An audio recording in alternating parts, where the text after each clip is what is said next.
Welcome to General Structures 2 and Lateral Forces, lesson number 1 quiz, question number 6. And it says to select the correct statement, and it has A, B, C, and D. So hopefully I can explain why it is the right or wrong answer. So, A, rigid frames are unable to resist any horizontal load in their own plane, and that is incorrect. Rigid frames, it's assumed that rigid frames, that's kind of the point of them, or you wouldn't need a frame. You could just put it up here. If it was horizontal only, you could make this a sliding surface and it wouldn't go anywhere because you would only have a horizontal or vertical load. But yes, a rigid frame is supposed to do this type of action, which this is not perfect by any means. That's not good at all. Actually, it's not even close to imperfect. Once again, writing on this is not the best, easiest way to go about it. All right, something like that. So yes, it is supposed to resist this horizontal load. So that is the wrong answer. B, in rigid frames, both beams and columns must resist bending and axial load. So if you have a load right here, that definitely needs to resist bending. And obviously these need to resist axial load, the columns do. I guess the big question, and they need to resist bending, because you can kind of see that right there. Since the column is distorted like that, you know that it's seeing bending, and you know that this is seeing bending as well, because you know how that typically works, and this is seeing bending as well. We know that axial, because something has to the columns are seeing axial load, because this has to be taken down to the ground. This load, this horizontal load, has to be taken down to the ground somehow, and that's, you can do the sum of the forces in the y direction equals 0. So if you have a sum going, or a force going down, you have to have forces going up, equal and opposite. All right. I guess the big question is,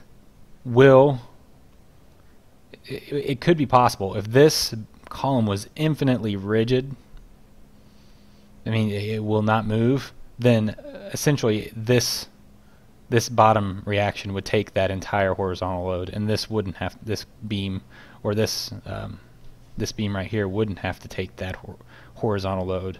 But that's not going to happen. It's pretty much impossible. So what's going to happen is this horizontal load will kind of split, and I'm not going to say perfectly split, but some of it will come down here and it will be resisted right there, and you'll have to resist that moment. That moment will turn into a kind of a, I'm going to stop right there. Hopefully you understand what I'm trying to say. Where that horizontal force is going to, some of it's going to be resisted here, some of it's going to come across this beam and going to be resisted down here. All right, and I think that makes sense. So this will not only, this beam right here, I'll change colors again, will not only see bending, but it will also see axial load. So B is a correct statement. Yes, let's write that.